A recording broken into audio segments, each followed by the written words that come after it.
Pranam, Dharm Swami. Jyoti. You shared with us that you came for 10 days to Pune, took sannyas, and have 3 darshan with Osho also. And Osho left for America. Still, you stayed few months in India and then went back to America. Please continue your journey with Osho after that. Okay. Thank you. So, as you rightly mentioned, Jyotima, Osho left for America in May 1981 because he needed some medical attention, medical treatment, especially.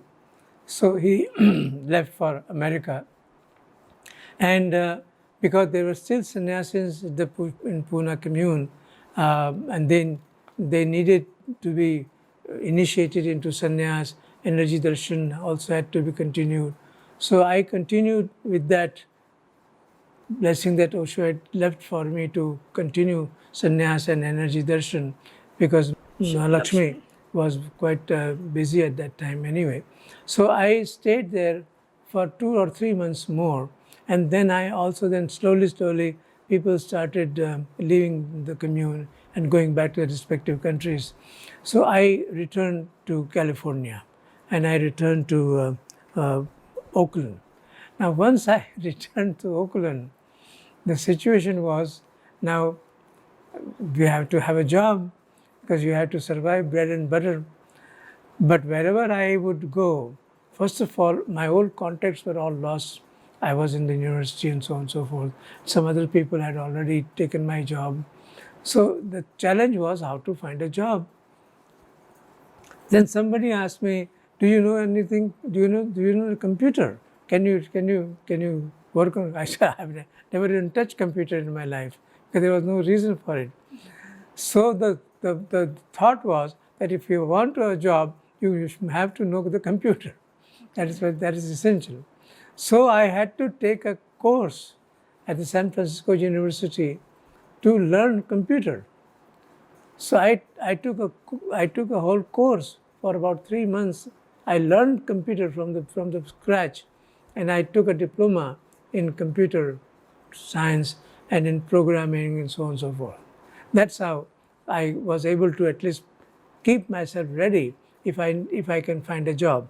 And so eventually, because of that, I did find a job in a company. That was very interesting. There are employment agencies in America. So you go there and they interview you, they find out what is your background, so on and so forth. Then they recommend you, okay, this is where there is a job possibility, you may go there and appear for an interview and so on.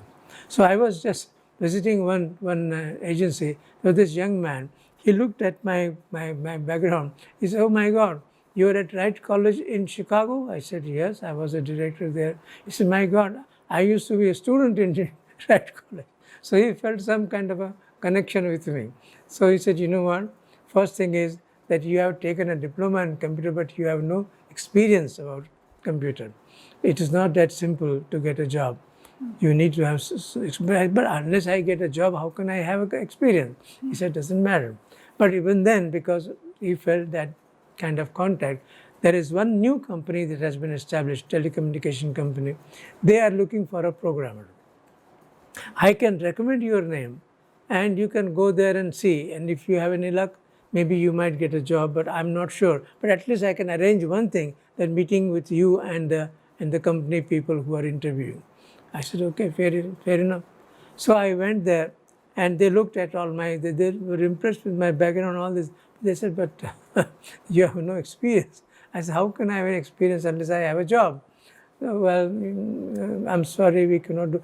But one thing, just leave your phone number with us in case." I said, "All right." So I went home. Next morning, he called, the chairman. He said, we want to give you good news." I said, "Yeah, we want to hire you for our company." I said, "Very good." So I was appointed as a programmer.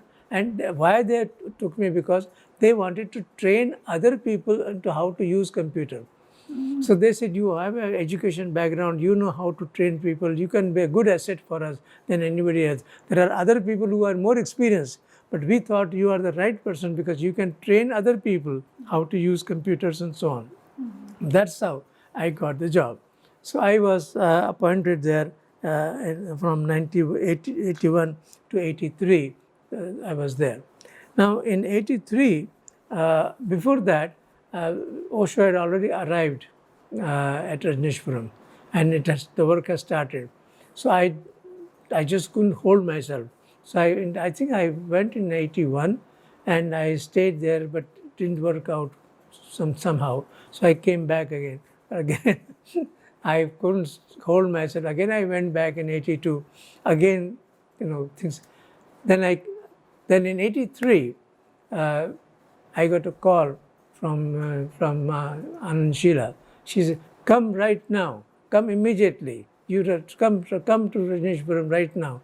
I said, "Sheila, I would love to come, but I have to give at least 3 months' notice to these people because they can find another person to get a position." She said, "No, right now. Come right now." I said, "Okay, I will try."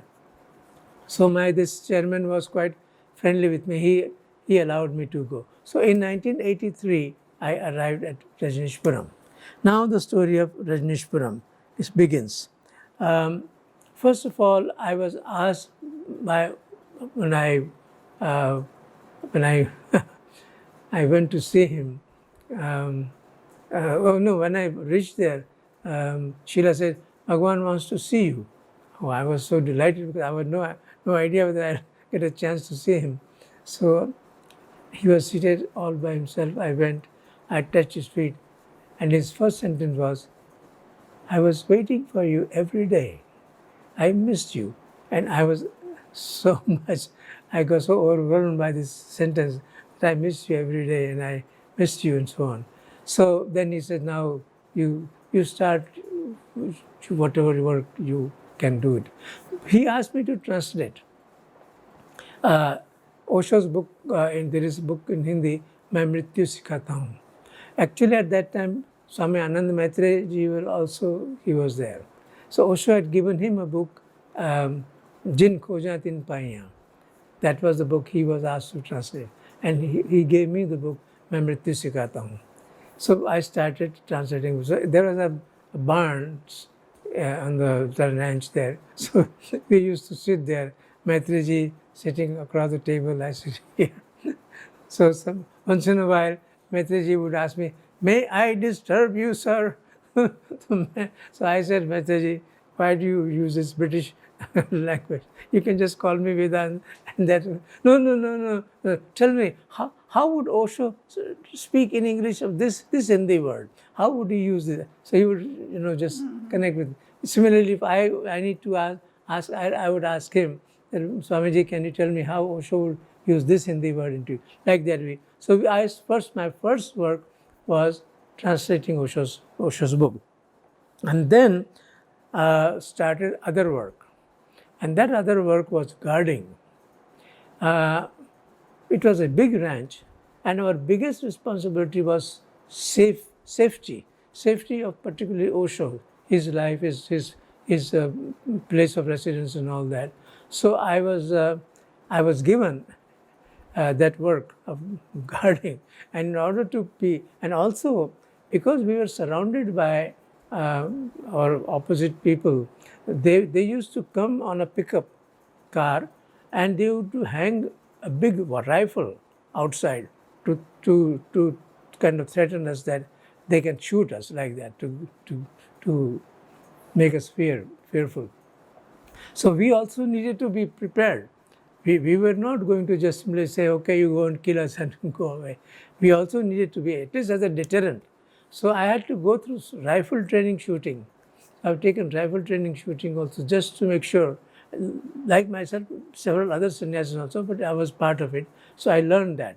And as a guard, I used to sit in that box post whole night. Sometimes there used to be two people, Ma and Swami. So I remember one German Ma Uma, she used to be my partner in that. So I did that gardening. I also did gardening, and there was a big river there, and anybody could cross the river and come this side. So to protect that whole thing, I used to drive down in the evening. By about 7 o'clock, I had to be right there, and sit there all by myself in the car. And it's all cold, very, very -0 temperature. And I had to just keep myself open until 7 o'clock in the morning. Then somebody else would come, then I would go take my breakfast, go home, take a shower, go to sleep, then get up again 5 o'clock, 7 o'clock again. Like that I did for 3 weeks. Anyway, so that gardening was another work that I was asked to do.